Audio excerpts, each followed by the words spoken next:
용감한 토크쇼 직설 시작합니다. 먼저 주식시장 상황부터 살펴보겠습니다. 장현지 아나운서 전해주십시오. 이 시각 시황입니다. 금리 동결에도 미중 협상 기대감에 국내 증시 상승세 이어가고 있습니다.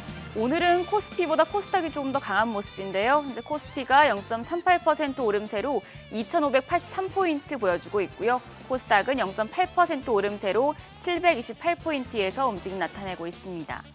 수급 상황 보시죠. 유가증권 시장에서는 오늘 메이저 수급 주체들 양 매도가 나옵니다. 외국인이 521억 원의 매도 우위 기록하고 있고요. 881억 원 팔자 포지션 취하고 있습니다. 기관 역시도 148억 원 매도 우위 기록하고 있습니다. 개인만 홀로 978억 원 순매수하는 모습입니다.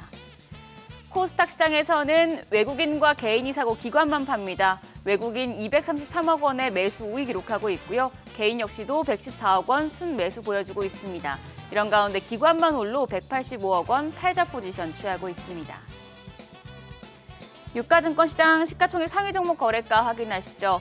오늘 반도체 투톱이 나란히 상승합니다. 지금 트럼프 미국 행정부가 바이든 정부 당시 예고했던 AI 반도체 수출 규제 정책을 철회하기로 했다는 소식에 오늘 반도체 투톱이 영향을 받고 있습니다. 삼성전자가 0.73% 오름세로 거래가 55,000원이고요. SK하이닉스가 1.78% 강세로 거래가는 194,200원입니다. 반면 LG에너지솔루션이 0.3% 약세, 삼성바이오로직스는 0.38% 오름세 보여주고 있고요. 한화에어로스페이스가 이제 시총 5위에 올라와 있는데 오늘은 0.45% 조정을 받고 있습니다. 거래가는 88만 6천원입니다. 6위부터 10위도 보시죠. 지금 10위를 제외하고 나머지 종목들은 모두 상승불 켰습니다. 현대차가 0.16% 오름세로 18만 7,900원, HD 현대중공업이 2.4% 오름세 기록합니다. 거래가는 42만 5,500원입니다. 삼성전자 우선주가 0.4%, KB금융도 0.4% 오름세 기록하고 있고요. 셀트리온까지도 지금 강보합으로 전환이 됐습니다. 거래가는 16만 300원으로 집계됩니다. 코스닥 시총 상위 종목 거래가도 확인하시죠. 코스닥은 좀 시총 상위 대형주가 살짝 부진한 모습입니다. 알테오젠이 보합, 에코프로비엠도 보합이고요. HLB가 1.53% 약세로 57,900원, 에코프로가 0.1% 약보합으로 거래가는 48,350원입니다. 레인보 로보틱스도 오늘은 0.18% 내려갑니다. 28만 500원에 거래되고 있습니다. 6위부터 10위도 보시죠. 6위부터 10위는 전 종목이 상승합니다. 휴젤이 1.39% 오름세로 36만 4천원, 클래시스가 3.3% 오름세로 거래가 6만 8,800원이고요. 파마리서치와 펩트론, 리가켄바이오가 일제히 반등합니다. 파마리서치가 4.47% 오름세로 거래가 39만 7천원, 펩트론이 2% 넘게 올라가면서 16만 8,700원에 거래되고 있고요. 리가켄바이오도 0.3% 오름세입니다. 거래가 10만 1,100원으로 집계되고 있습니다. 시장 특징적인 부분 체크하시죠. 오늘 로봇주가 강합니다. 로봇 전문 기업인 나우로보틱스가 로봇주의 상승을 주도하고 있습니다. 오늘 코스닥 시장에 상장을 했는데요.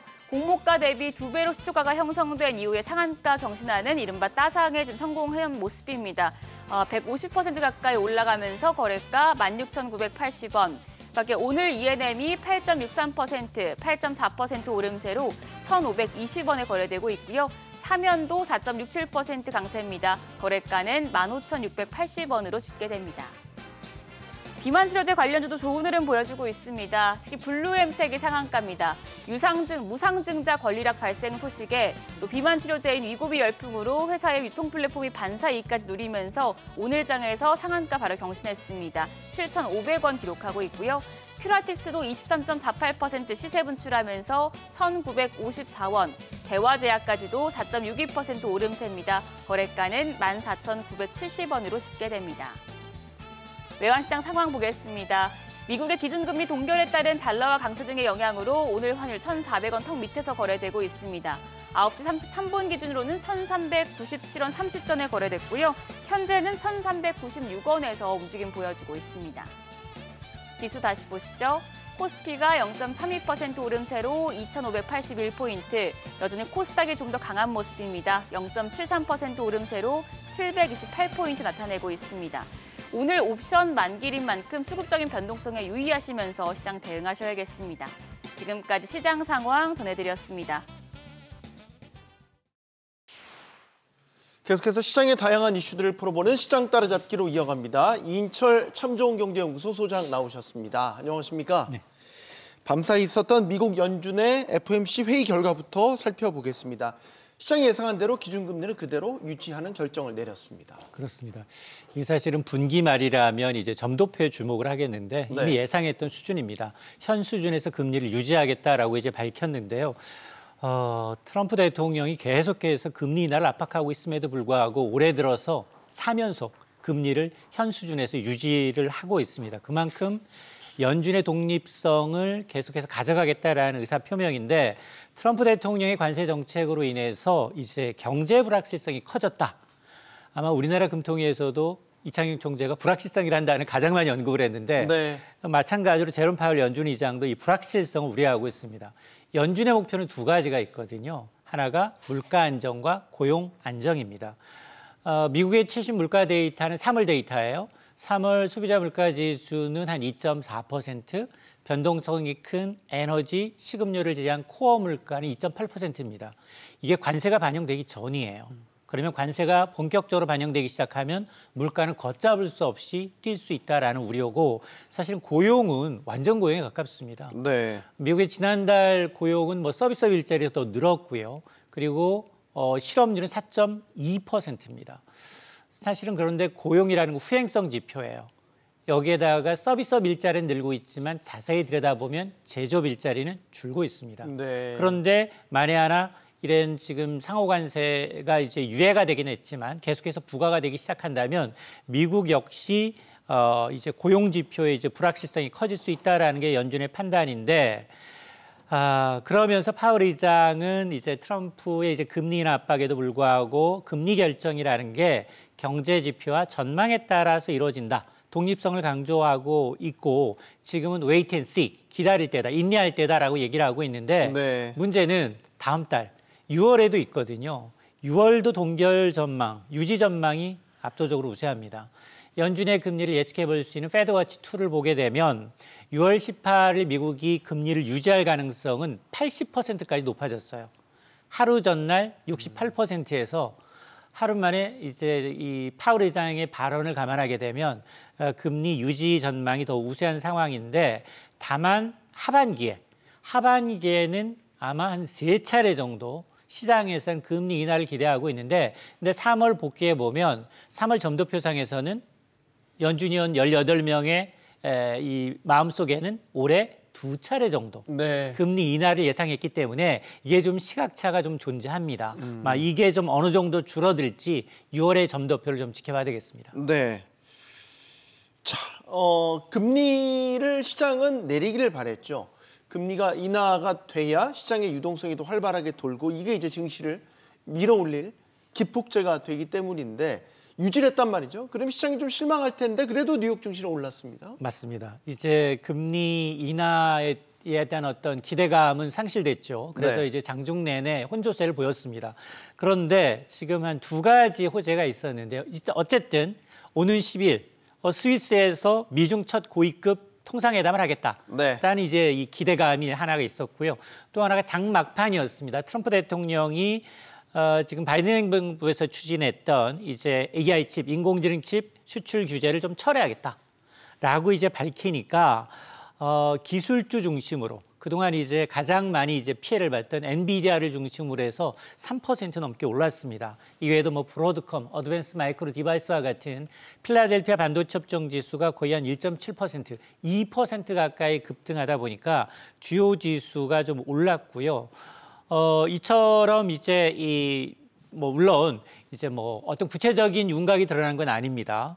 이제 국가별 등급을 줬었죠. 바이든 행정부 당시에는 일반 국가, 그다음 우방 국가, 적성 국가, 우려 국가로 분류를 해서 AI 칩 수출 규제를 계획했었는데 이달 시행을 앞두고 이제 이걸 좀 폐지하고 네. 아마 트럼프 행정부에서는 정부 간 양자 협상 방식으로 대체를 검토하고 있는 게 아니냐라는 기대감인데 어쨌든 오늘은 국채 수익률은 떨어지고 달러화 가치는 좀 올랐습니다. 달러화 가치 그동안 굉장히 좀 많이 추락했었는데 6개 통화 대비 달러화 가치를 의미하는 달러 인덱스는 오히려 0.65 정도 올라서 99.9, 거의 거의 100에 이제 근접하고 있는 상황인데요. 그동안 이제 트럼프 대통령의 공격적인 무역 정책과 관세로 인해서 달러가 약세 기조가 이어져 왔지만 네. 미중 관세 협상 기대감이 좀 영향을 줬는데 다만 상승폭이 그다지 크진 않았습니다. 그건 트럼프 대통령이 또 한마디를 했어요. 붙이지 말 걸. 이게 중국과의 이제 무역 협상 이전에 145%에 달하는 관세를 선제적으로 내리지는 않겠다라고 밝혀서 그래도 이 협상 진전을 기대했던 투자가들이 조금은 실망한 그러다 보니까 이제 이 다소 이제 상승폭이 제한되는 모습이었습니다. 네, 오늘 뭐 AI 칩 수출 규제를 하지 않겠다라는 방침도 내놨고 여러 호재들이 있는데 결국에는 앞으로의 증시 방향을 예측하는 데 있어서는 역시 관세 협상, 각 국가들과의 관세 협상 결과가 어떻게 나올 거냐. 특히 중요한 건 미중 간 관세 협상, G2의 관세 협상 이거에 따라서 증시의 방향이 갈릴 수가 있겠군요. 맞습니다. 협상 결과가 상당히 좀 중요한데 네. 기대감은 좀 낮춰야 할 것 같습니다. 어쨌든 지금 관세 완화라든가 무역 긴장 완화에 대한 어떤 구체적인 협의가 나온다면 시장에 분명히 훈풍을 줄 수 있는 긍정적 영향이 예상이 되지만 다만 지금까지 나오는 이 정보로 보면 협상이 결렬되거나 좀 진전이 없을 경우에는 시장의 불확실성이 더 이어질 가능성이 좀 높아 보이는데요. 어쨌든 이제 10일에 있을 스위스 제네바에서 있을 이제 미중 통상회담에는 중국의 허리펑 부총리, 미국의 스콧 베센트 재무장관이 참석을 하게 됩니다. 사실상 그동안 뭐 단절됐던 미중 고위급 회담이 좀 열린다, 재개된다라는 데 의미를 부여할 수 있는데 사실 이렇게 첨예하게 갈등을 계속하다 보니까 치킨 전쟁을 벌이다 보니 미중 모두 손해입니다.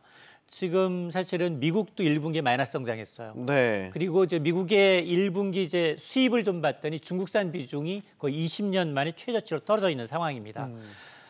그럼에도 불구하고 이제 당장 관세 인하는 실질적 성과가 좀 어려워 보인다라는 얘기를 할 수밖에 없는 게 트럼프 대통령이 앞서서 얘기했습니다만 중국과 협상 전에 145%에 달하는 관세를 먼저 선제적으로 철회하지는 않을 것이다라고 밝혀서 네. 그래 이번 회담은 단순히 탐색전 성격으로 끝나지 않겠느냐. 지금 보면 누가 먼저 만나자고 했는지를 두고도 사실은 서로 진실 공방을 좀 벌이고 있는 상황입니다. 네. 과거에도 보면 유사했어요. 협상을 했지만 곧바로 또 무역 전쟁이 재개됐던 경험이 있고 앞서 1기회 때도 트럼프 미중 이제 관세 전쟁, 특히나 이제 관세 전쟁도 1단계 합의까지는 17에서 18개월 정도 걸렸다라는 걸 감안하게 되면 어떤 큰 술에서 어떤 이제 이 첫발에서 어떤 큰 성과를 기대하기보다는 대화를 그냥 시작했구나. 이제 뭐 G2가 이제 치킨 게임을 벌이는 과정에 서로 양보하지 않을 것 같았는데 그래도 이제 협상 테이블에 좀 나왔다라는 점에서 저 의미를 찾을 수 있겠습니다. 첫 술에 배부를 리는 없다. 그래서 너무 과한 기대감은 갖지 말자라는 것으로 정리를 하겠습니다. 환율 한번 짚어보겠습니다. 저희가 연휴 사이에 아시아 통화 전반적으로 굉장한 강세였잖아요. 달러 대비해서. 우리 원달러 환율도 어제 뭐 26.5원 떨어졌죠? 떨어진 걸로 시작을 했죠? 맞습니다. 이렇게 그 원화가 강세로 가게 되면 주식시장 입장에서 보면 좀 외국인 자금들이 들어올 만한 여지가 또 만들어지는 것 아닌가. 그런 부분은 어떻게 보세요? 사실은 어제는 조금 들어왔죠. 네. 시장에 조금 유입은 됐는데 또 오늘은 또 유가증권 시장에서 또 1,000억 원 넘게 팔고 있어요. 외국인들이. 네. 그러니까 아직은 안심할 단계가 아니다라는 거고 하루에 환율이 20, 30원 이상 급등락을 하고 있다는 건 여전히 불안하다는 겁니다. 불확실성이 좀 지배하고 있다라는 건데요. 물론 비상계엄 이후 처음으로 6개월여 만에 1,300원대로 내려앉았다라는 건 의미가 있지만 이게 이제 원래 달러 약세에 기인한 것도 있고 아시아 통화국 가운데 이제 대만 달러가 이제 급등했던 것 이틀 만에 거의 한 9%, 10% 가까이 오름세를 보였다라는 점이 이제 아시아 통화의 전반적인 강세로 좀 이어져 왔는데요. 근데 저는 여기서 이제 이 지금 눈여겨보고 있는 게 네. 과연 이제 대만과의 이제 협상에서 이제 미국 원래 이제 트럼프 대통령의 이제 의도는 달러 약세를 유도하는 겁니다. 네. 그리고 어떻게든 이제 지금 부채를 갚기 위해서는 지금 이제 장기 국채로 100년 만기 무이자 국채로 좀 전환해서 떠넘기려고 하고 있거든요. 이자 부담을 줄이기 위해서. 자, 그런 걸 감안하게 되면 우리가 그렇지 않아도 지금 2+2 통상협의에서 방위비가 빠진 빈 대신에 그 자리에 환율이 의제로 올라가 있기 때문에 아마 이제 환율 변동성이 좀 커지면서 우리 의지와는 상관없이 원화가 강세 쪽으로 흐르는 게 아니냐라는 우려가 있거든요. 근데 이걸 받을 경우 우리가 대체할 만한 어떤 뚜렷한 카드가 없는 것도 사실이거든요. 네. 자, 그러다 보니까 이창용 총재 역시 환율 변동성이 끝났다고 끝난 게 아니다. 앞으로의 통상 환경과 외교 관계에 따라서 환율은 다시 출렁일 수 있다라고 얘기를 하고 있는데요.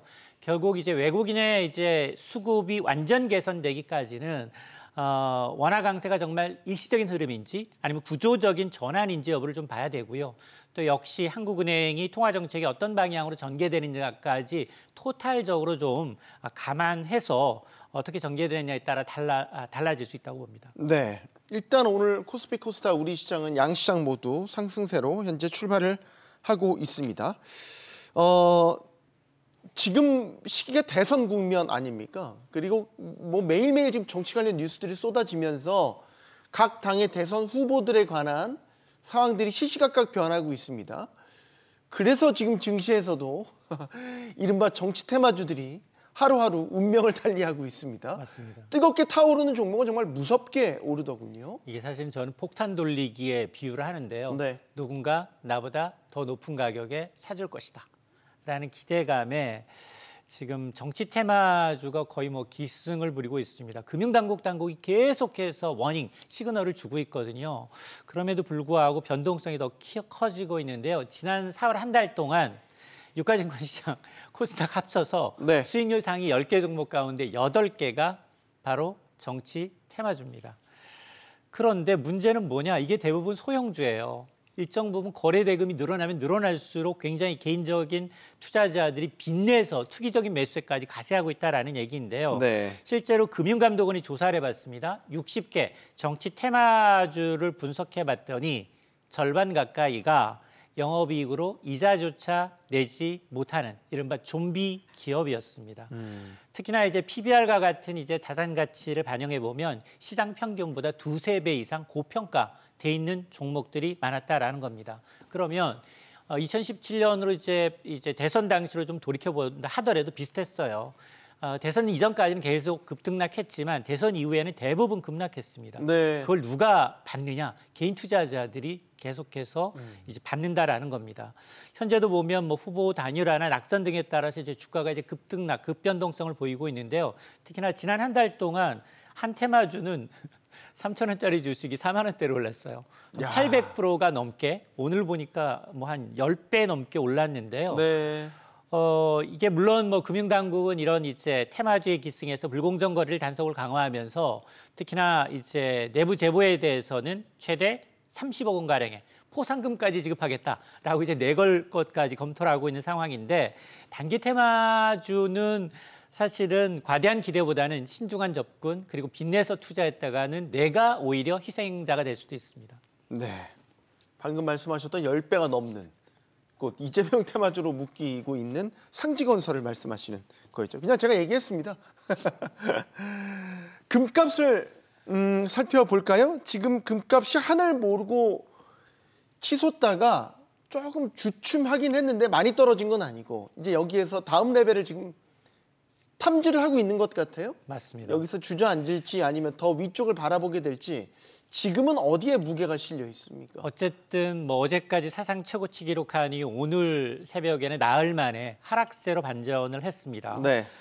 금값은 어쨌든 뭐 달러 강세와 이제 미중 무역 전쟁 완화 기대감으로 해서 사거리일 만에 하락 반전했는데 뉴욕 상품 거래소에서 6월 인더분 금 가격은 트라이온스당 3,391달러의 거래를 마쳤는데 이게 트럼프 취임 이후 거의 금값은 20% 이상 올랐고요. 지난달 23일에는 금 선물 가격이 3,500달러를 또 웃돌기도 했습니다. 네.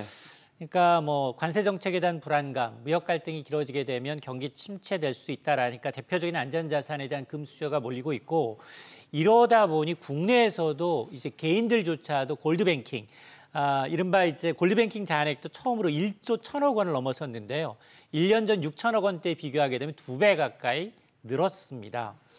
그러다 보니 사실 글로벌 투자은행들 더 갈 것이다.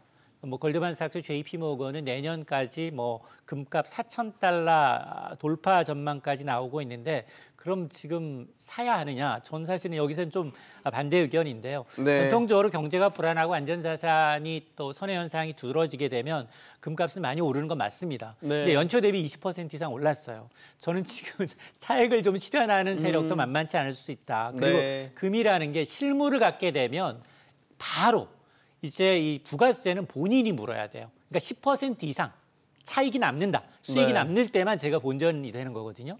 그러다 보니까 이런 시세 차익보다는 장기적으로 경기 불황이라든가 인플레이션 해치 수단에서 나는 좀 자금이 풍부하다 보니까 포트폴리오 일정 부분 안전자산에 두겠다. 이런 수요라면 뭐 나쁘지 않다고 봅니다. 알겠습니다. 비트코인은요? 비트코인은 어느새부터 같이 안전자산으로 묶였다가 이젠 또 아닌 것 같아서 생각보다 이제 주춤한 상태로 계속해서 머물러 있단 말이죠. 근데 지금 금리도 어쨌든 장기적으로 보면 떨어질 여지가 분명히 있고 달러도 마찬가지로 약달러로 갈 여지가 있다고 보면 비트코인이 한 번 더 주목을 받을 만한 시점에 온 것 같기는 한데 그렇게 쉽사리 움직이진 않는 것 같고요. 맞습니다. 말씀하셨던 달러 약세나 이제 연준의 어떤 정책, 통화 정책을 반영한 이제 부분도 분명히 있지만 최근에 이제 비트코인 강세는 뭐냐? 미국 뉴햄프셔주가 미국 50개 주 가운데 처음으로 주정부 차원에서 비트코인과 같은 가상화폐를 공식 준비자산으로 보유할 수 있도록 법안을 통과시켰습니다. 네. 자, 그러다 보니 이 디지털 자산 투자 법안을 보니까 전체 준비금의 한 5%까지를 시총 5천억 달러 이상인 디지털 자산, 그러니까 한 개밖에 없어요. 네. 비트코인만 꼭 집어서 살 수 있도록 법안을 통과시킨 겁니다. 이게 앞서서 플로리다, 애리조나도 이제 유사한 시도가 있었지만 무산된 것과는 정반대가 되는데 어쨌든 이런 움직임에 의해서 후행성 지표이긴 하지만 일단은 자산운용사들이 이렇게 되면 비트코인을 주정부 차원에서 한 곳이 시작을 했기 때문에 네. 다른 정부 차원도 또 이제 연쇄적으로 이런 결정이 나올 수 있다라는 이제 이 판단을 한 것으로 보여요. 네. 그러다 보니까 이제 블랙록의 경우에는 이게 지금 비트코인 ETF 현물 지금 거래하고 있잖아요. 여기로 무려 16거래일 연속 자금이 유입되고 있어요. 그러니까 매수세가 계속 뒤를 받쳐주고 있는 겁니다. 자, 그러다 보니까 비트코인은 한때 이제 97,000달러 내외로 지금까지 지금 가격이 형성이 돼 있는데요. 워낙에 뭐 변동성이 크기도 하지만 어쨌든 뭐 시장에서는 이제 트럼프 대통령, 트럼프 행정부의 어떤 디지털 자산 비축 행정명령과 연계해서 네. 조금 상승 쪽에 무게를 두고 있는 것 같습니다. 알겠습니다. 시장 따라잡기 여기서 마무리하겠습니다. 이인철 참좋은경제연구소 소장과 함께했습니다. 고맙습니다.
미국 연방준비제도가 5월 FOMC에서 기준금리를 유지했습니다.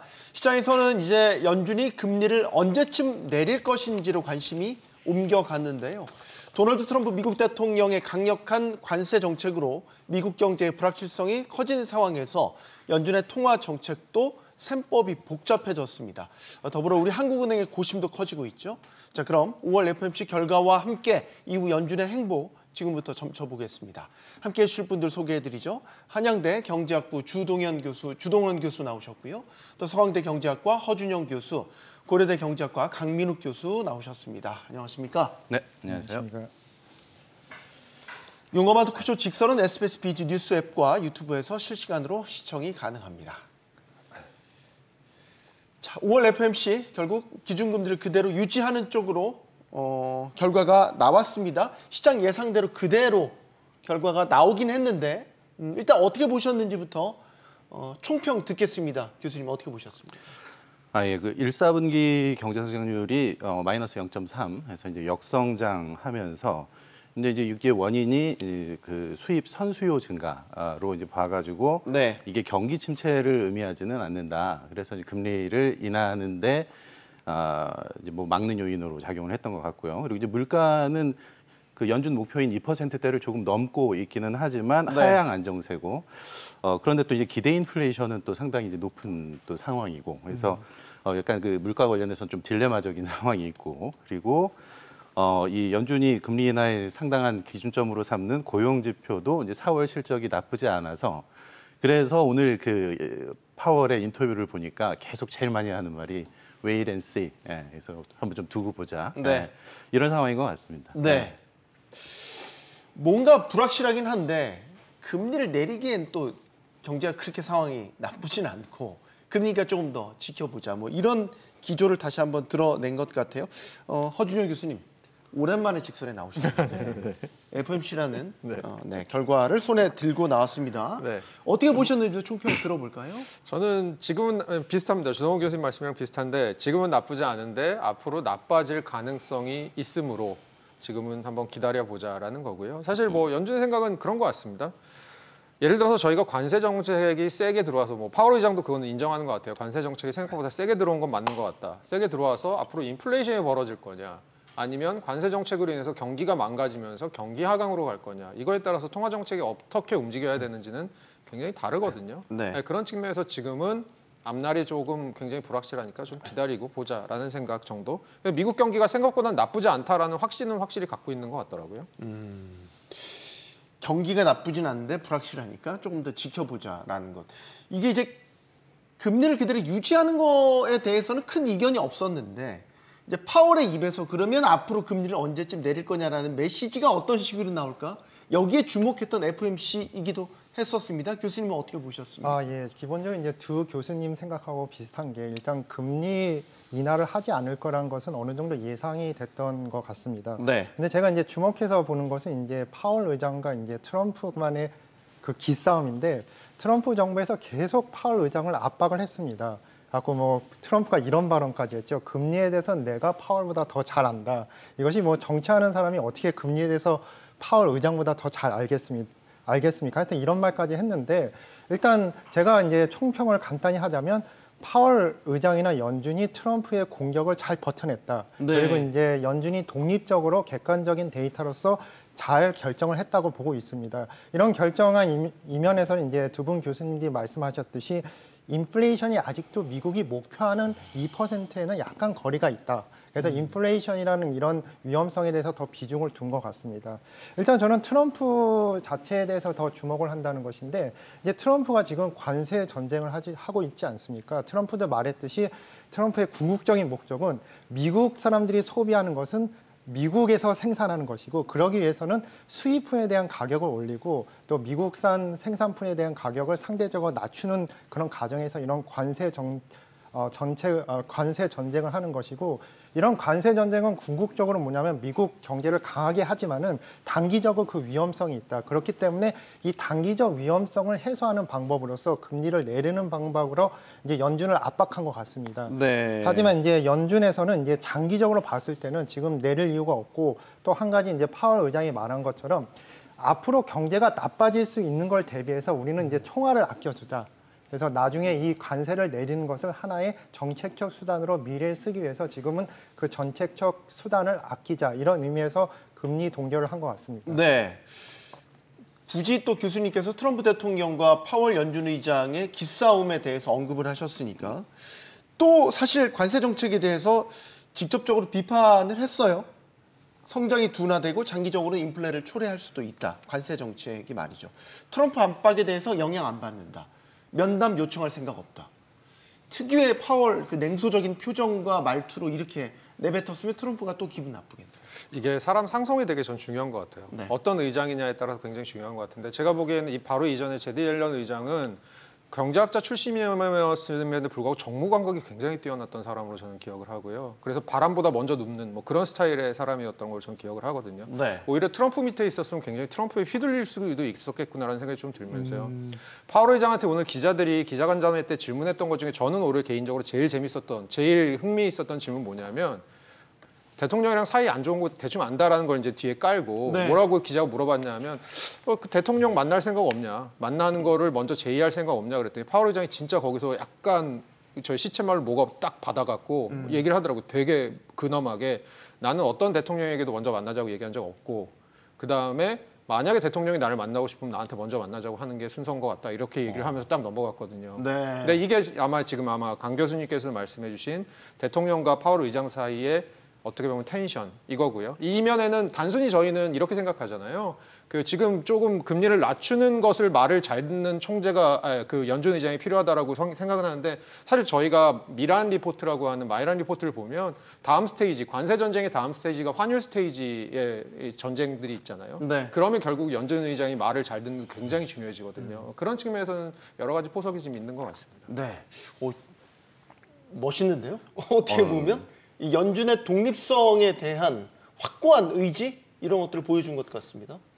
예. 그 허준영 교수님 말씀에 저도 동의를 하고 오늘 그 인터뷰 보면서 사실 트럼프 관련된 질문이 두 차례가 나왔었어요. 네. 그래서 그 처음 말씀하셨던 거는 허준영 교수님 말씀하신 것처럼 그러니까 그 트럼프의 압박이 지금 연준의 정책에 어떤 영향을 미치느냐라고 이제 질문을 했을 때 아무런 영향을 미치지 않는다. 우리는 데이터만 보고 전망만 보고 그 위험의 밸런스만 본다. 그리고 이제 딱 잘라서 말을 했고 그럼에도 불구하고 다른 기자가 또 유사한 질문을 하니까 이거는 내가 이미 커버한 부분이기 때문에 내가 더 이상 언급할 필요가 없다라고 얘기를 하더라고요. 네. 그래서 중앙은행 총재로서 뭐 상당히 그 당당한 모습, 그 중앙은행의 독립성을 뭐 트럼프 같은 대통령에도 불구하고 확고하게 지키는 모습이 저도 되게 인상적으로 봤습니다. 네. 자, 그러면 미국 경제 걱정을 조금 더 해보겠습니다. 금리를 서둘러 내리지도 않아도 될 만큼 지금 미국 경제가 괜찮은 상황이냐 여기에 대한 판단을 좀 해봐야 될 것 같아요. 앞서 잠깐 전해드렸지만 미국 소비자 물가는 2.4%, 2%대인데 목표치를 조금 웃돌기는 한데 되게 높은 것 같지는 않고 고용을 보면 최신 비농업 고용지수 이런 것들을 보면 다 예상치를 웃돌았단 말이죠. 자, 연준의 주요 목표 물가와 고용입니다. 이런 수치들을 보면 아직까지는 금리를 서둘러 내릴 필요는 없는 상황이다. 이렇게 보시는지 한 말씀씩 듣겠습니다. 강 교수님 먼저 듣겠습니다. 예. 일단 그 파월 의장이 생각하는 것은 뭐냐면 지금은 금리를 안 내린 거죠. 그 이유는 뭐냐면 실제 미국 경제가 어느 정도 확실히 침체기로서 확정하기는 어렵다는 결론을 냈습니다. 이제 데이터로서 이제 여러 가지 데이터가 나오는데 어떤 데이터는 이제 미국 경제가 좋게 나오고 또 어떤 데이터는 미국 경제가 안 좋게 나오는데 이 두 가지를 합치면 단기적으로서는 이제 확실히 침체 국면은 아니라고 판단한 것 같습니다. 근데 이제 파월 의장이 생각하는 것은 뭐냐면 그 트럼프 정부의 뭐냐면 그 계획 없는 관세 전쟁이라고 할까요? 그러니까 관세 전쟁 자체는 그렇게 비판을 안 하는 것 같은데 네. 이것을 뭐냐면 트럼프 정부가 계획적으로 이렇게 한 게 아니라 즉흥적으로 전쟁을 하는 경우가 많습니다. 협상도 막 급하게 협상을 잡고 또한 대만 협상에서 여러 가지 부작용이 나오지 않았습니까? 이런 식의 이런 문제를 봤을 때는 미래에도 경제가 불안정할 그런 상황이 도달할 수 있다를 본 것 같습니다. 그래서 기본적으로 이제 미국 경제가 좋고 안 좋고를 떠나서 지금 현재로서는 그렇게 안 좋은 입장은 아니지만 트럼프를 통해서 그 위험성은 미래에 더 크게 증가할 수가 있고 그 미래를 봐서 지금은 일단 여러 가지 정책적 수단을 아껴두자. 그 금리 조정한다는 것은 한 번 내리면 그 다음에 내릴 만한 그 구간이 줄어들지 않겠습니까? 이거에 대해서 금리를 내리는 것에 대해서 정책적인 수단을 하나의 저축을 한 수단으로서 저는 이렇게 생각을 하고 있습니다. 그 전현직 재무장관들끼리도 경기에 대한 판단이 좀 엇갈리더라고요. 그 제닛 옐런 전 재무장관이죠. 전 예, 정부의 예. 재무장관은 예. 경기 침체 가능성이 높아졌다. 네. 근데 지금 현 재무장관 스캇 베센트는 네. 미국 경제가 강하다. 네. 네, 지금 화면에 나오네요. 네. 그래서 내년 정도면 성장률을 다시 3% 가까운 수준으로 끌어올릴 수 있다. 이거 상당한 자신감. 네. 2분기가 마이너스였잖아요, 성장률이. 이렇게 엇갈리네요. 지금 나오는 수치를 보고 다 판단들을 하셨을 거 아닙니까? 이 엇갈리는 판단의 이유는 뭐라고 보십니까? 사실 이번에 그 GDP 발표를 할 때 그 GDP 그 역성장의 이유로 그 선제적인 수입 증가를 꼽았거든요. 네. 그런데 선제적인 수입 증가가 왜 생산을 줄이는지에 대해서 사실은 일반인들은 쉽게 이해하기 어렵습니다. 예, 그런데 그 우리가 경제 원론을 보면 네. 이 수입 증가 부분이 이제 순수출에서 수출 빼기 순수입, 수출 빼기 수입 해가지고 이게 마이너스로 수요 쪽에서 작용을 하는 거거든요. 네. 근데 그러면 이제 그 수입을 왜 빼느냐? 사실은 그게 소비하고 투자 부분에 소비하고 투자가 국내 재화에 대한 수요가 있고 해외 재화에 대한 수요가 있거든요. 네. 그럼 수요 쪽에서는 그 국내에서 생산이 되지 않은 건데 우리가 이제 GDP잖아요. 그럼 이제 그게 국내에서 생산이 되지 않은 건데 이제 그게 소비와 투자에 들어가 있으니까 그거를 수입에서 빼주는 거예요. 그러니까 그러면은 그 반대쪽 그 방정식에 반대쪽에 뭐가 있느냐? 생산이 있는 거거든요. 그럼 생산이 줄었다는 얘기는 뭐 물론 좀 이렇게 트리키하게 그 수입이 증가해가지고 생산이 줄었다라고 얘기를 했지만 사실은 국내 수요가 국내 재화에 대한 국내 수요가 줄었기 때문에 생산이 준 거거든요. 그러니까는 일단은 그 역성장이라는 것에 대해서는 이거는 좀 심각하게 받아들여야 되는 거고. 그래서 이제 제가 생각하기에는 이게 뭐 지금 당장 불경기다, 불황을 예측하는 상황이다라고 할 수는 없지만 그 경기 침체의 가능성이 probability가 확률이 높아졌다라는 제닛 옐렌의 의견에 저는 좀 동의하는 편입니다. 네. 스캇 베센트가 아니고 제닛 옐런 쪽에. 그러니까 그게 사실은 뭐 우리나라 기재부도 마찬가지고 경기가 안 좋아지면은 지금 그 정권을 담당하고 있는 쪽의 관료들은 일단은 긍정적인 시그널을 보내기 위해서 노력을 하는 거죠. 근데 그것이 객관적인 시각이라고 보기가 좀 쉽지 않고 그리고 오늘 파월이에서 계속 얘기한 게 현재의 고용과 물가 수준은 안정적이지만 물가도 오를 가능성이 있고 실업도 증가할 가능성이 지금 높은 상황으로 일단은 그 파월도 얘기를 했거든요. 그래서 네. 스태그플레이션에 대한 이제 네, 그런 맞아요. 우려를 스태그플레이션도. 간접적으로 그 표현을 하고 있다고 봅니다. 그래서 제닛 옐런하고 유사한 그 의견을 오늘 파월도 좀 포명을 하고 있는 걸 봤습니다. 그럼 또 연준이 선제적으로 금리를 내릴 준비를 해야 되는 거 아닌가라는 생각이 들긴 하는데, 교수님. 근데 저는 이제 두 분 얘기 공감하면서 제가 드리는 말씀 이런 얘기예요. 2023년이 되게 좋은 이그젠플인데 뭐냐면 연초에 기재부랑 한국은행에서 경제 전망을 했습니다. 그래서 2%대 중반쯤 할 거라고 했습니다. 연초부터 아이비들이 뭐라고 했냐면 올해 1.5 못해 이렇게 얘기했습니다. 연말로 가면서 뭐가 수렴했죠? 1.5가 안 되는 걸로 수렴해서 마지막에 끝났잖아요. 네. 제가 드리고 싶은 말씀은 뭐냐면 주동원 교수님 말씀에 제가 약간 첨언을 하자면 원래 그 정책을 하는 기관들은 두 가지 이유 때문에 경기에 대해서 안 좋은 얘기를 잘 못합니다. 첫째로는 이게 이분들은 기본적으로 치어리더이기 때문에 치어리더가 기가 꺾이면 안 되잖아요. 경기를 치어리딩을 하는 입장이기 때문에. 두 번째는 이분들이 경기가 안 좋으면 결국은 정책을 가지고 대응할 수 있는 대응 여력이 있기 때문에 이것까지 감안해서 경제를 보거든요. 그렇게 봤을 때는 제가 보기에는 파월 의장이 아니죠. 베센트 장관 말보다는 제닛 옐런 전 재무장관의 얘기가 조금 더 신빙성이 전 있어 보이긴 합니다. 다 이렇게 제닛 옐런의 향후 경기 전망에 대한 이야기들에 좀 더 무게를 실는 이야기를 해주시네요. 그러면 연준은 그러면 이런 전망에 기반해서 일단 5월은 금리를 그대로 유지하기로 결정했지만 지금 6월도 지금 이 상태면은 시장에서는 그대로 그냥 금리를 유지할 가능성이 있다고 보거든요. 그럼 하반기 들어서야 금리를 내리기 시작한다는 건데 궁금한 게 이거죠.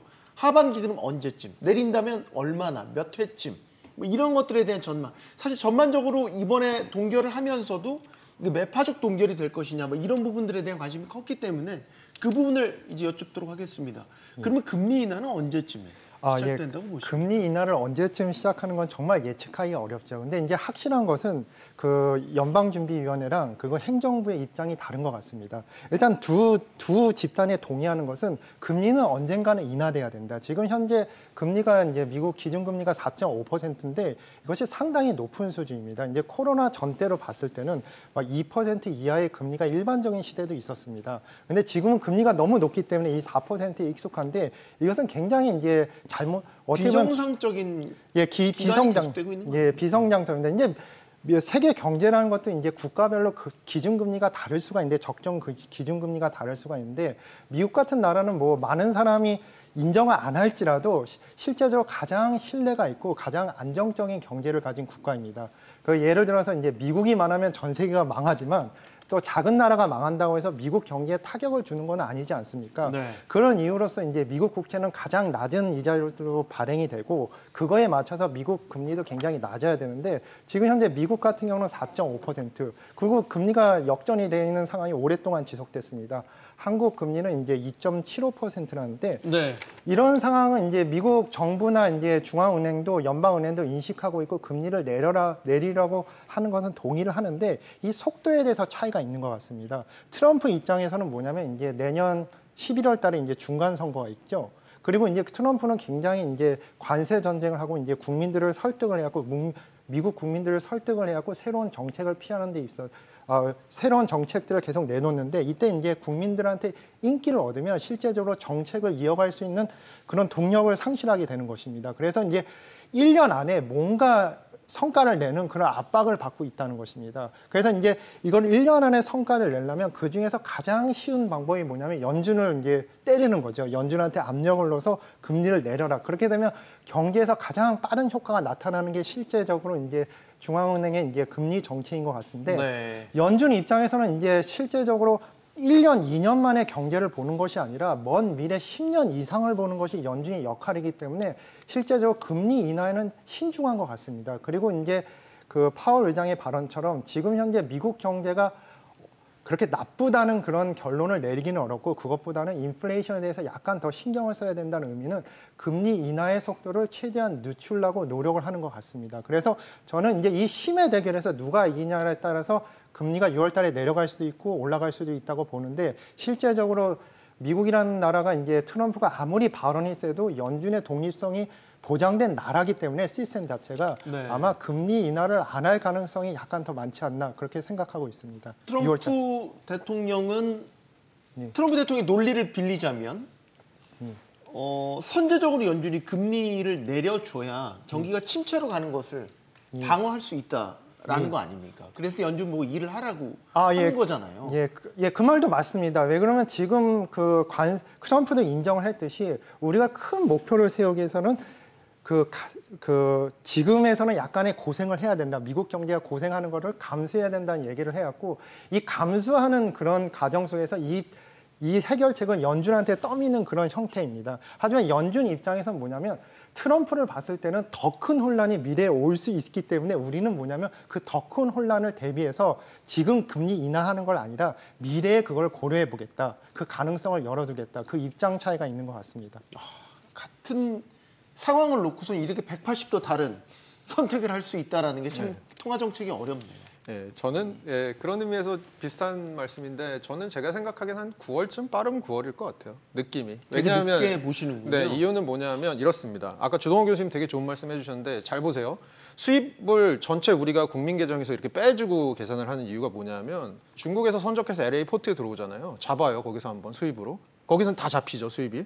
얘가 어디서 팔리냐면 LA 근방에서만 팔리는 게 아니고 미주리 가서도 팔리고 미시간 가서도 팔리고 조지아 가서도 팔리거든요. 네. 그럼 나중에 거기서 팔렸을 때 그걸 다시 GDP를 더해주면 요 두 개가 상계가 되는 거거든요. 그 얘기를 아까 하신 건데 잘 보세요. LA 공항에서 LA 포트에서 잡히는 건 거기서 다 잡히지만 미시간 가서 나중에 팔린 건 시차가 걸립니다. 그래서 이번에 나온 얘기가 뭐냐면 1분기는 GDP가 수입이 확 늘어서 좀 빠졌겠지만 2분기는 약간 튈 수 있다. 시차를 두고 이게 소비랑 기업의 재고 같은 거에 잡히면 그러면 연준에서 보기에 2분기는 1분기는 요래서 생각보다 좀 덜 나왔고 2분기는 이래서 생각보다 좀 더 나왔으니까 데이터를 좀 더 봐야겠다.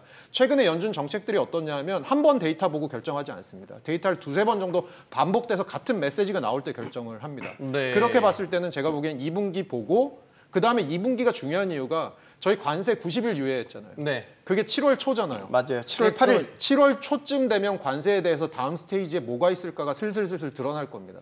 이것들을 확인하고 이것들이 경제에 미친 영향을 확인하고 제가 보기엔 3분기 말쯤으로 가지 않을까라는 게 제가 9월 1일 찍은 이유입니다. 알겠습니다. 그런데 파월은 스태그플레이션의 가능성이 높아졌다라는 이야기도 했단 말이에요. 스태그플레이션이라는 게 물가도 오르면서 경기는 꼬꾸라지는 상황이죠. 그럼 이럴 때는 통화 정책을 어떻게 써요? 예를 들어서 금리를 내리면 경기는 살릴 수 있겠지만 물가가 자극받을 여지가 있고 금리를 유지하거나 높이면 물가는 잡히지만 경기가 또 냉랭해지고 그러니까 뜨거운 아이스 아메리카노 같은 이런 상황이 만들어지는 거잖아요. 그럴 때는 어떻게 해야 돼요? 예, 그래서 오늘 파월이 지난번에는 뭐 그 어떤 인터뷰에서는 스태그플레이션을 명시적으로 얘기했지만 오늘은 스태그플레이션에 대한 얘기는 안 하면서 연준의 그 맨데이트는 듀얼 맨데이트. 그래서 고용을 그 완전 고용 수준으로 유지를 하고 그리고 물가를 2% 목표 수준으로 하는 것이 이제 자신들의 목표다. 근데 지금 아까 말씀드린 것처럼 지금 관세 정책 때문에 사실은 그 물가 기대 심리가 엄청나게 높거든요. 지금 네. 기대 인플레이션율은 뭐 한 6%, 7% 뭐 그 서베이 조사에서 그렇게 나오기도 하는데. 네.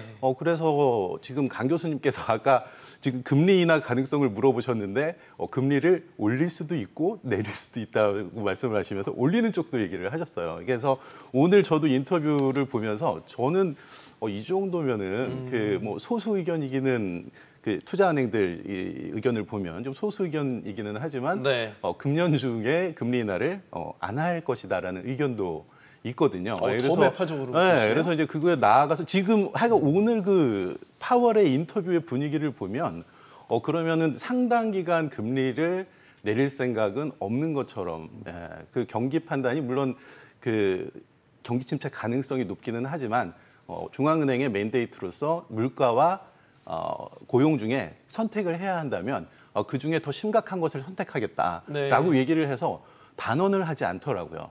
그래서 금리 인하 가능성을 그렇게 금년 중에 높게 보지 않을 수도 있겠다라는 생각을 오늘 인터뷰 보면서 했습니다. 시장은 불확실성이 큰 이런 상황에서는 연준 같은 데서 이제 속 시원하게 메시지를 주길 바라는 마음인 거고 반대로 이제 연준은 또 이런 불확실성 때문에 명확한 메시지를 주기를 좀 꺼려하고 서로의 바라보는 관점이 좀 다르다는 생각도 드는데 결국에는 이 불확실성을 촉발하는 관세 협상 이제 본격적으로 시작됩니다. 허 교수님 그러면 관세 협상의 결과에 따라서 미 경제에 미치는 각종 영향들이 다 달라지고 결국에는 금리 정책에 대해서도 영향을 미치겠군요. 네, 맞습니다. 지금 뭐 어쨌든 간에 스위스에서 스카페센 장관이랑 허리펑 부총리랑 지금 만난다고는 하는데 네. 뭐 스위스를 결정한 게 이미 이제 제3국에서 우리가 우연히 그냥 왔다 만난 거니까 너무 큰 기대는 하지만 테이블 세팅 정도야라는 메시지일 것 같아요. 큰 게 나오긴 힘들겠지만 결국은 트럼프 1기 때도 2019년, 2022년 넘어가면서 미국하고 중국 사이의 관세 전쟁의 1라운드가 대충 조금 약간 누그러지는 그 과정이 있었거든요. 지금도 뭐 그런 과정, 그래서 관세율에 대해서 서로 어느 정도 양보할 수 있는지 이런 과정들이 나와줘야지 전 세계 경제가 좀 약간 풀릴 수 있는 부분도 있고 그것들이 연준의 금리 정책에도 영향을 미칠 것 같은데 문제는 중국도 생각보다 이 싸움을 좀 길게 보는 것 같더라고요. 최근에 그 얘기 들으셨어요? 그 중국의 네. TV에 마오쩌둥이 자주 나와요. 왜 마오쩌둥이 하는 것 중에 대장정 했잖아요. 그때 아주 많은 사람들이 굶어 죽고 뭐 하긴 했었지만 결국은 어떤 사회주의 건설을 위해서 뭐 한계에 있잖아요. 그러니까 마오쩌둥 얘기하면서 우리 그 대장정도 견뎠는데 미국과의 싸움도 견딜 수 있다. 이런 것들로 계속해서 지금 TV에서 프로파간다가 나오는 걸 보면 네. 어떻게 보면 굉장히 긴 싸움으로 중국도 보고 있는 것 같습니다. 긴 싸움으로 만약 중국이 이 미중 관세 전쟁을 끌고 간다면 불확실성이 길어진다는 얘기인데 네. 그럼 우리한테는 별로 좋은 소식은 아닌 것 같은데 예, 맞습니다. 왜 마오쩌둥이 자꾸 TV에 나오는지 그 중국 공산당들이 좋아할 만한 이야기인 거고 반공교육을 받은 우리로서는 그게 좋은 상황은 아닌 것 같은데 농담이었습니다. 예. 말씀하시죠. 저도 허 교수님 말씀하신 그런 긴 싸움이라는 것에 동의를 합니다. 일단 트럼프는 이제 목표가 확실한 것 같습니다. 목표는 제가 말씀드렸지만 일단 미국에서 소비되는 것은 무조건 미국에서 생산 그 목표입니다. 하지만 지금 최대 그 제조국이 이제 중국 아니겠습니까? 중국이 많은 물건을 생산을 한다는 것인데 결국 트럼프의 목표는 뭐냐면 중국하고 싸우겠다는 거거든요. 근데 이제 이 트럼프가 이제 첫 번째 이제 큰 목표를 위해서 이제 썼던 전쟁이 이제 관세 전쟁이고, 그렇지만 이걸로 끝날 것 같지가 않습니다. 뭐 7월 8일까지 뭐 협상 마무리 짓냐 이거에 대해서 이제 언론에서 많이 논의를 하는데 이걸로 끝날 문제가 아니라고 이제 파월 의장이나 많은 경제학자들이 생각을 하는 게, 트럼프는 이제까지 봤을 때 하나의 목표가 있을 때 수단과 방법을 가리지 않는다. 이 첫 번째가 관세 전쟁이면 두 번째는 제가 볼 때는 이제 환율 전쟁이 되지 않을까. 그리고 이제 세 번째는 이민자 전쟁, 그리고 노동시장 개혁, 그리고 이제 유가 전쟁까지 계속 이런 전쟁들이 이제 기다리고 있습니다. 이렇게 uncertainty, 그렇게 불확실성이 커지는 상황에서 뭐냐, 연준에서 기다리는 입장은 당연히 이런 트럼프가 이제 문제를 일으키면 본인들이 어느 정도 해결을 해야 되지 않을까, 이걸 감안하는 것 같고, 네. 이런 불확실성 때문에 오히려 이제 금리 인하를 안 한 이유라고 이제 저는 그렇게 생각하고 있습니다. 네. 자, 환율 말씀 주셨으니까 환율로 넘어가 보겠습니다. 그 다음 관세 전쟁의 그 2라운드는 환율 전쟁이 될 것이다. 그 전초전 성격으로 우리가 연휴 쉬는 사이에 아시아 통화가 달러 대비 대단한 강세를 보였습니다. 그 촉발점이 된 게 미국과 대만의 관세 협상에서 환율이 테이블 위에 올라왔다라는 거예요. 달러는 약세, 대만 달러는 강세로 가는 거를 대만 정부가 용인했다. 이 소식이 막 퍼지면서 막 삽시간에 막 중국 위안화, 일본 엔화, 우리 원화까지 다 강세로 갔단 말이죠. 일단 이 시장에 도는 얘기가 신빙성이 있다라고 보세요? 제2의 플라자 합의. 제2의 플라자 합의, 그게 이렇게 한꺼번에 다 되기는 어려운 상황이고, 대만이 이제 출발점, 기폭점이 된 거죠. 미국이 그 각계전투로 그 플라자 합의와 비슷한 결과를 얻고 싶어 하는 건데, 네. 결국은 그 미국이 그 수입을 줄이고 수출을 늘리는 방법이 하나는 직접적으로 관세 부과를 해서 가격을 바꾸는 것이고, 근데 그 관세 부과에 대해서 상대국들이 저항이 있으니까 네. 그거를 극복할 수 있는 방법이 환율인데, 그러면 환율도 결국은 관세와 동일한 효과를 갖게 되는 거거든요. 그러니까는 미국 달러화가 약세가 된다. 그러면은 미국의 수출은 늘어나겠지만, 그리고 이제 수입은 감소하겠지만, 결국은 미국의 물가 상승, 관세와 똑같이 미국의 물가 상승 요인으로 작용을 하게 되거든요. 그래서 협상을 하는 상대국에서는 직접적인 피해를 하는 것보다는 좀 시간을 두고 환율에 의해서 그 효과를 이렇게 좀 길게 이렇게 늘어뜨리자. 그래서 좀 그 효과를 감당할 수 있는 수준으로 만들어 보자. 라는 측면에서 미국의 이제 거기에 좀 미국의 환율 정책에 응할 수 있는 거죠. 근데 결국은 미국 쪽으로는 그게 동일한 효과를 갖게 될 거고, 그래서 연준이 통화 정책을 하는 데 있어서는 결국은 둘 다 그 인플레이션 상승 요인으로 작용을 해서 경기를 위해서 내지는 고용을 위해서 금리를 낮추는 걸 막는 효과가 결국은 둘 다 있기 때문에 네.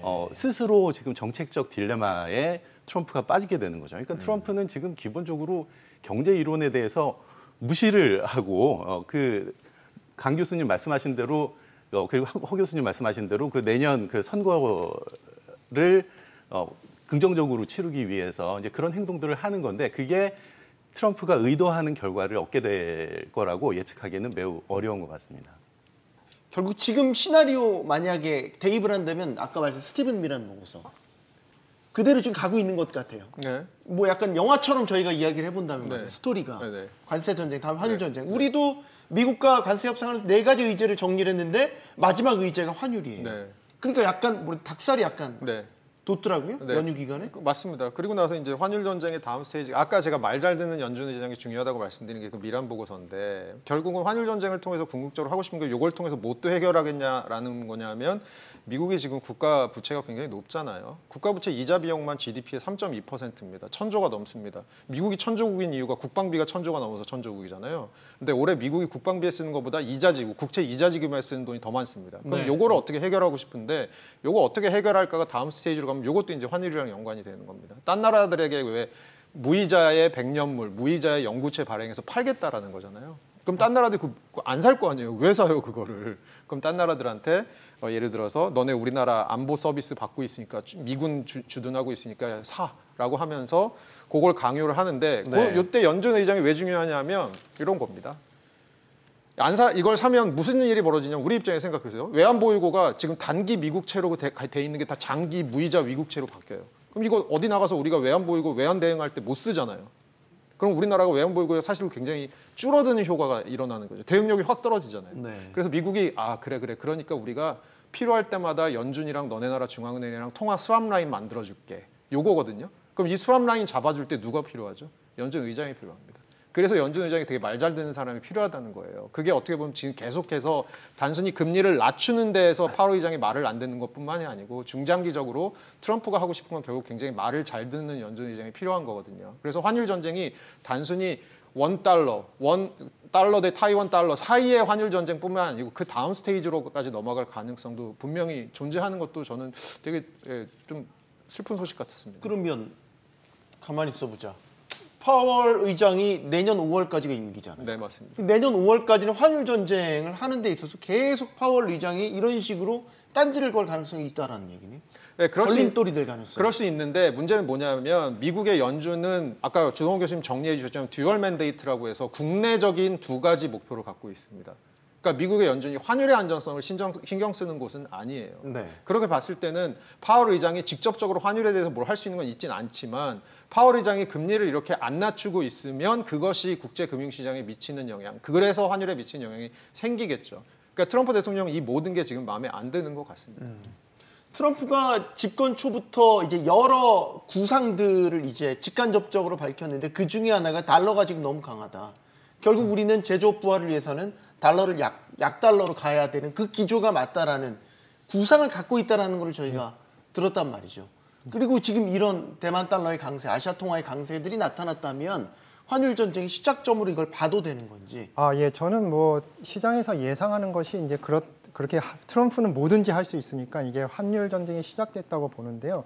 일단 대만 달러 사건이 정말 재밌는 이야기가 뭐냐면 일단은 미국하고 이제 대만이 이제 관세 협상을 했습니다. 정부가. 네. 근데 어떻게 협상했나는 내용은 전혀 모르지만 시장에서 도는 루머가 일단은 대만 그 달러를 이제 절상하기로 합의를 했다.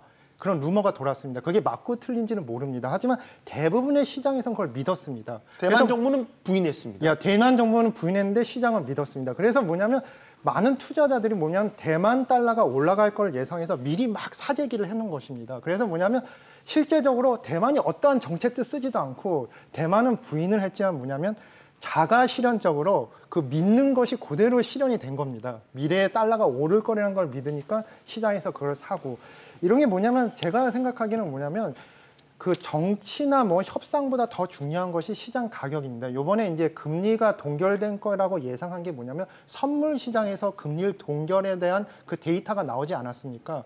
그래서 사람들이 많이 예측을 했는데 어떻게 보면 국가 정책에 대해서 어떻게 보면 시장이 더 빠르게 반응하고 시장이 더 잘 알고 있는 그런 현실이 됐습니다. 왜 그러면 시장의 투자자들은 이득을 쫓기 때문이죠. 근데 제가 이제 여기서 얘기하는 것은 실제적으로 이런 환율 협상을 했는지 안 했는지는 모르겠지만 만약에 했다면 이것이 큰 문제라고 생각합니다.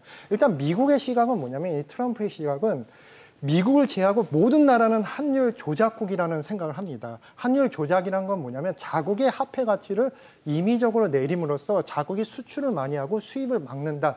모든 나라가 조작국이고 대만도 그런 조작국 중에 하나고 네. 물론 국제적으로는 그렇게 안 보지만 트럼프 시각은 그렇습니다. 그럼으로써 이런 협상을 할 것 같고 만약에 이제 이 상태에서 관세 협상을 했을 때 이제 환율 협상까지 했다면 그것은 뭐냐면 대만 정부한테 그 대만의 달러 가치를 올리라고 이제 압력을 넣은 건데 이렇게 되면 미국이 어떻든 간에 역으로 이용해서 환율 조작을 하는 그런 형태가 되는 겁니다. 미국 같은 경우는 기본적으로 자신의 그 달러 가치를 내리는 일은 하지 않지만은 다른 네. 나라한테 압력을 넣어서 상대국의 달러 가치를 올리게 함으로써 이제 이런 역으로 환율을 조작하려는 이런 행동인데 설마 이것까지 했을 거라고는 제가 생각하지 않지만은 네. 시장은 그렇게 믿는 것 같습니다. 자, 미국 경제 이야기를 더 이야기하고 싶지만 저희가 시간상 이제 우리 이야기로 넘어가겠습니다. 미국 경제를 이렇게 걱정하는 게 결국 우리 경제에 다 영향을 미치기 때문인데 결국 우리 원화 환율 어떻게 될 것인가. 지금 사실 불과 한 달 전만 해도 저희가 이러다가 원달러 환율 1,500원 돌파하는 거 아니야 이런 걱정했었는데 지금은 반대입니다. 1,300원대까지 다시 내려왔습니다. 그러면 지금은 계속해서 원달러 환율이 1,300원대를 계속 유지하면서 전반적으로 원화 강세가 이어질까요? 어떻게 보십니까?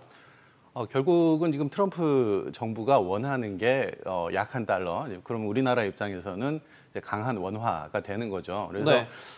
이전에 지금 그 작년에 그 트럼프가 집권을 하면서 시장 불안 심리로 1,400원대로 그 환율이 올라섰고 그리고 나서 국내 정치적인 문제로 1,500원대를 위협을 하면서 최근에 얘기가 많이 나오는 게 그럼 이게 1,400원대가 뉴노멀이냐라고 얘기를 하는데 언론에서는 그 여러 현상에 대해서 그 어떤 그 특정한 그 현상이 지속되면은 이전과 많이 다른 이제 그런 현상이 지속되면 이제 그걸 뉴노멀이랬다라고 얘기를 하는데 네. 저희가 이제 그 2009년 글로벌 금융위기 이후에 뉴노멀이라는 얘기가 많이 쓰이기 시작을 했었던 것이 그게 사실은 그 장기적인 성장의 어떤 변화 가능성에 대해서 그 환경이 완전히 구조적으로 바뀌었다라고 할 때 이제 뉴노멀을 쓸 수가 있는 건데 환율 같은 건 가격이거든요. 그럼 가격은 사실은 변동성이 엄청 큽니다. 그러니까 그 과거 우리나라 지금 환율을 봐도 2000년대 이후로 보면 1,800원까지 올라간 적도 있었고 또 반면에 그 이후로 외환위기 극복하고 나서 글로벌 금융위기 이전에 또 1,000원 아래로 내려간 적도 있었고 그래서 네. 사실 뭐 환율에 대해서는 누구도 예측이 안 되는 거고 그래서 일단 1,400원에서 지금 어느 정도 안정세로 돌아온 상황이고 결국 한국은행이 정부와 함께 환율 정책을 하게 되는 건데 그러면은 정부와 한국은행의 정책 목표는 뭐냐? 안정적인 환율의 유지가 중요한 거거든요. 예, 그래서 일단 그 여러 가지 그 국내 정치적인 상황이나 그리고 이제 그 트럼프의 관세 정책들을 고려를 할 때 일단은 1,400원 내외에서 안정적으로 한국은행이 관리를 하고자 할 가능성이 높다라고 보여집니다. 그래서 일단은 뭐 1,400원 내외로 일단은 당분간 좀 움직이지 않을까 그런 생각을 해봅니다. 우리의 적정 환율, 우리의 체력 상태, 경제 체력을 고려한 적정 환율이 1,300원대 후반에서 1,400원대 초반 요 정도 밴드라고 저희가 볼 수 있겠습니까? 그러면 지금 어쨌든 원인은 다른 데 있겠지만 그 밴드 안으로 들어온 건데 결과적으로 보면 일시적일지 추세적으로 계속 가는 것일지 어떻게 전망하세요? 저는 두 분 말씀 이제 종합해서 생각을 해보니까 이런 겁니다. 두 가지가 선반영되어 있는 것 같아요. 저희 이제 대표적으로 환율 시장이랑 주식 시장이 이제 선반영의 시작인데 환율 시장에서 두 가지 선반영이 뭐냐? 첫 번째, 미국하고 중국하고 관세 협상 시작했고 요거 잘 풀릴 거다 선반영돼 있고요. 두 번째로는 아까 강 교수님 말씀해 주신 대로 타이완 달러에 대해서 기본적으로 타이완 달러가 강세가 되는 걸 타이완 중앙은행이 아마 용인할 거다. 이게 선반영돼 있는 거거든요.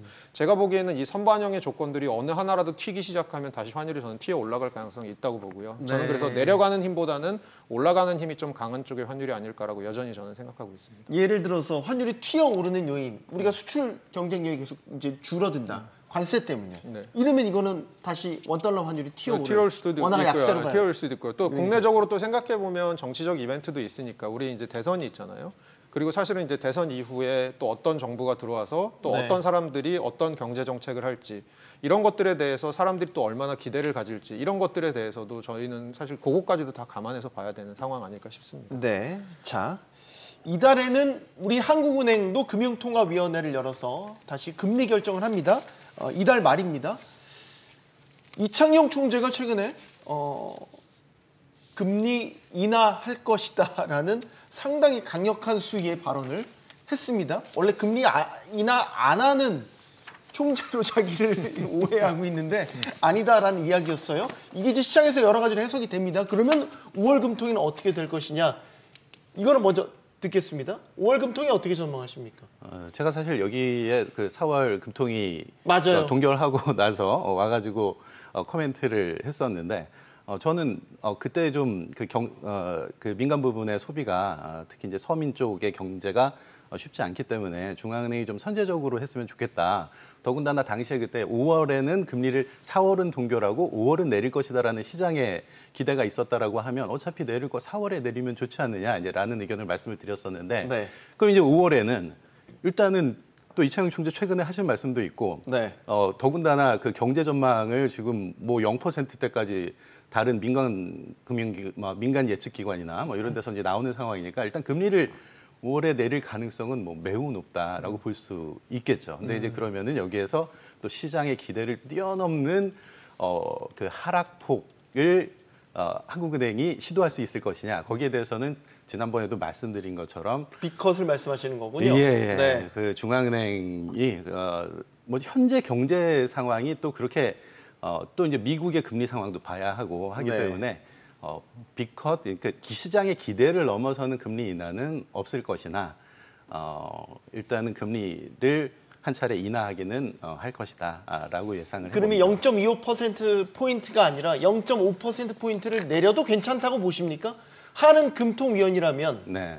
그런 결정, 경기 상황을 그게 감안했었을 때. 이번 연준의 결정을 보고서는 B컷은 좀 무리다? 예, 그러니까 이게 그 환율이 어느 정도 안정세로 돌아서기는 했지만 이게 지금 미국 연준이 금리를 내릴 가능성이 매우 낮아졌다. 근데 그럼 한국은행이 B컷을 한다. 그러면 안 그래도 적지 않은 내외 금리 차가 더 벌어진다는 얘기가 되기 때문에 그런 충격이 허준영 교수님이 말씀하신 상향 그 위쪽으로 그 환율의 리스크를 발생시키는 요인이다라고 할 수 있겠죠. 그래서 이제 그런 위험을 한국은행이 감당하려고 할 것 같지는 않습니다. 네, 제가 이 질문을 굳이 드린 거는 지난 그 시간에 오셔서 시장의 예상을 깨트리는 금리 인하를 해야 금리 인하 효과가 네. 배가 된다라는 약간 지난번에 역발상적인 했어야죠. 네. 말씀을 하셔서 예. 이 다 25P를 생각하고 있을 때 50bp라는 상당히 큰 폭의 B컷을 예상 밖으로 단행을 하면 근데 금리 인하에 현재 대한 경제 효과가 상황이 그러니까 지난번에 25bp 내렸으면은 그 충격도 어느 정도 감수할 만한 이제 그런 수준이라고 생각이 드는데 네. 지금 현재 상황에서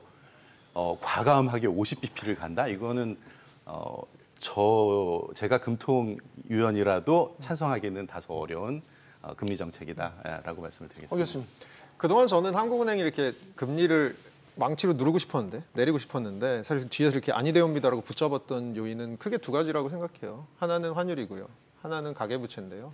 가계부채는 매크로 프루덴셜 폴리시라고 하는 저희가 거시 건전성 정책도 있고 뭐 등등등 하고 7월부터 스트레스 DSR 3단계 들어오고 뭐 등등등 있으니까 네. 그렇게 봤을 때는 환율이 저는 그동안 가장 큰 걸림돌이었다고 생각해요. 근데 지금 환율이 일시적으로 좀 내려가 있잖아요. 어쨌든 간에 이 모드가 지속되면 5월 금통위에서는 전 25bp 내릴 거라고 생각하고요. 여기 종종 나오시는 고려대학교 우리 김진일 교수님 계시잖아요. 늘 연준에 계셨던 김진일 교수님 늘 하시는 말씀이 그겁니다. 금리라는 건 기본적으로 피아노 들고 이삿짐 계단 내려가는 거랑 같다.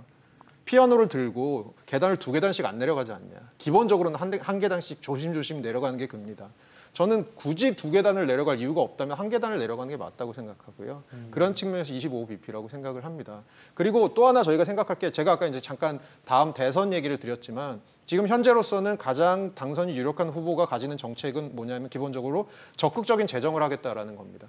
그렇게 봤을 때는 한국은행도 아마 그런 거 감안하고 있지 않을까 생각도 합니다. 그렇게 봤을 때는 언제나 이창용 총재님이 중요하게 생각하시는 것 중에 하나가 폴리시 코디네이션이잖아요. 그러니까 정책의 조합이잖아요. 그렇게 봤을 때는 재정이 조금 쓰고 우리 그 금리 같은 것들은 조금 더 여러 가지 다른 것들을 조금 여러 가지 신경 쓰는 방향으로 가는 뭐 그런 방향으로 저는 가지 않을까라는 측면에서 50bp는 뭐 그렇게 가능하지 않을 것 같습니다. 네, 강 교수님.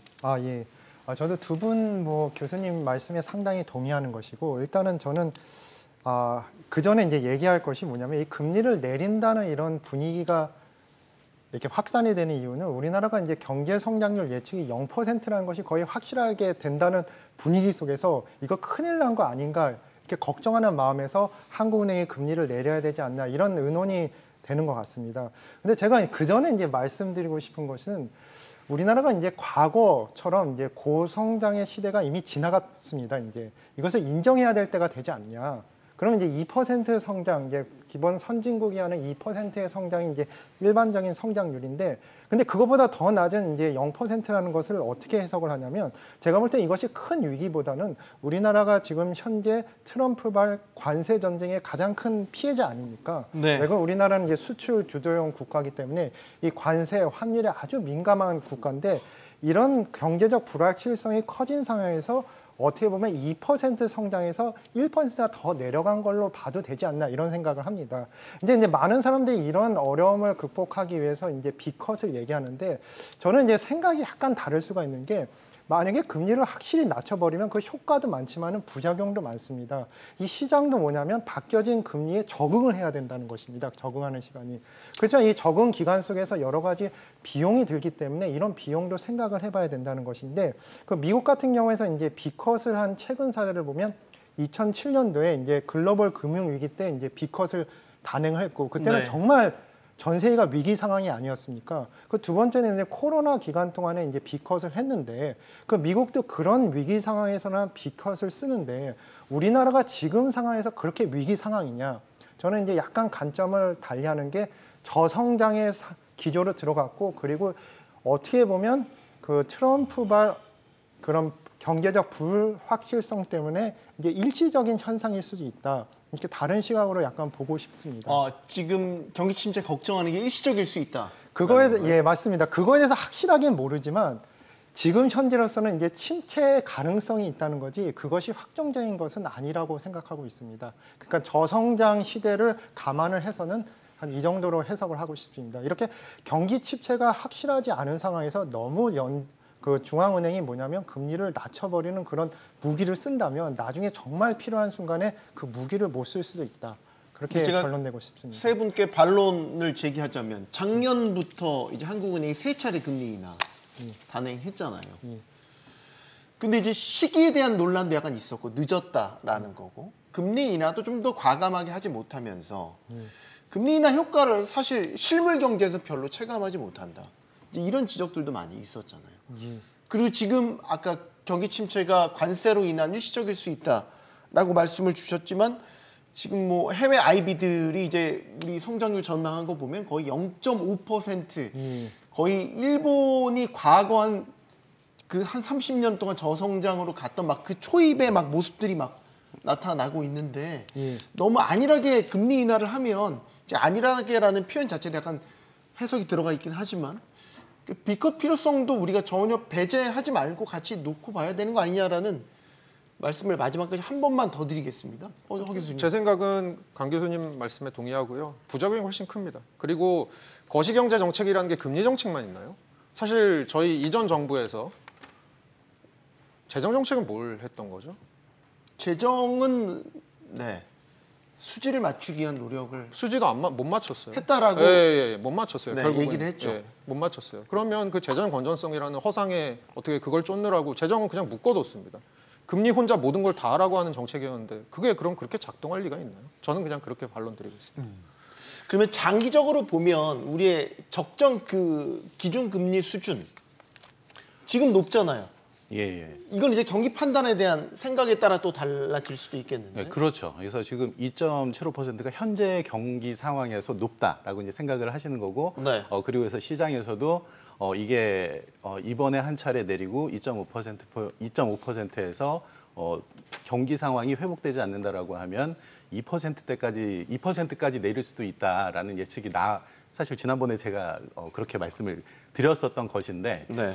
근데 그렇게 하면은 어쨌거나 그 향후에 더 추가적인 충격이 있을 때 통화 정책의 여력은 소진돼 버리는 거거든요. 그러면 그래서 일단 그 허 교수님 말씀하신 대로 그 재정 정책이 함께 나가주는 것이 중요하고, 그리고 통화 정책은 일단은 그 트럼프 관세 그 정책과, 그리고 이제 그 향후에 국내 어떤 그 정치적인 상황의 전개를 보고 그 불확실성이 해소된 다음에 방향을 오늘 파월이 얘기한 것처럼 네. 불확실성 이후에 데이터를 보고 움직여도 늦지 않을 것이다라고 생각이 듭니다. 네.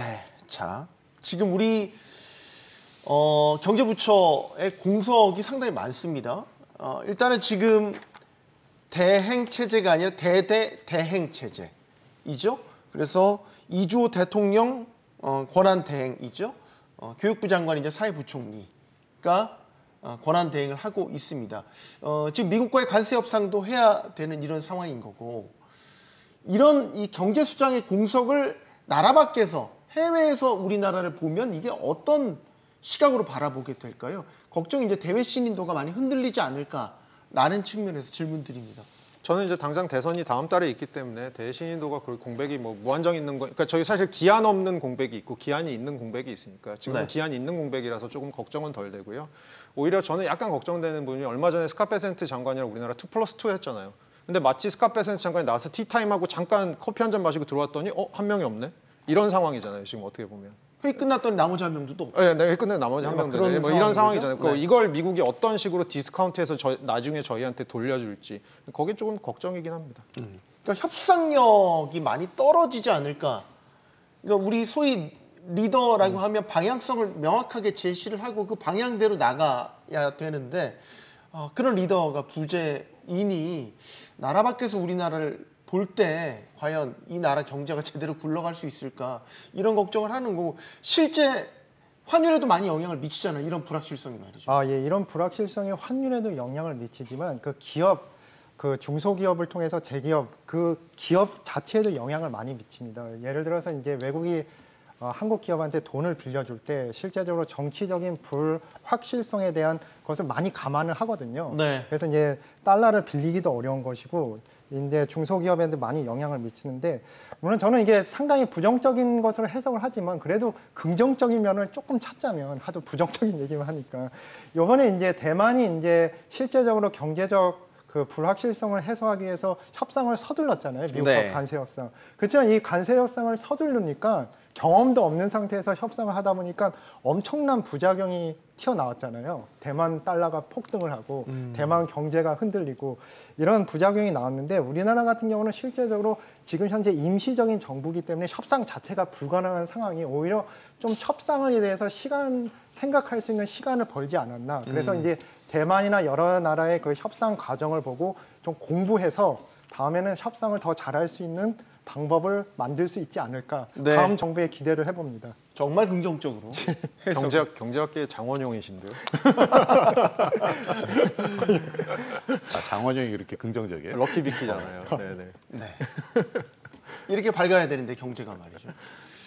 그 조선 14대 임금 선조가요, 임진왜란이 발발을 하자 개전 초기에 수도인 한양을 버리고 도피해 버렸습니다. 지금 우리 경제가 딱 이 꼴 같다는 생각을 하게 됩니다. 미국발 관세 전쟁이 터졌는데 전쟁을 이끌 리더가 없습니다. 임금이 사라진 수도 한양같이 말이죠. 도망치는 선조를 바라보는 백성들의 배심감과 분노, 여러 역사서에 분명하게 기록돼 있습니다. 토론 마치겠습니다. 여기는 모든 경제가 보이는 SBS 비즈입니다. 시청해주셔서 고맙습니다.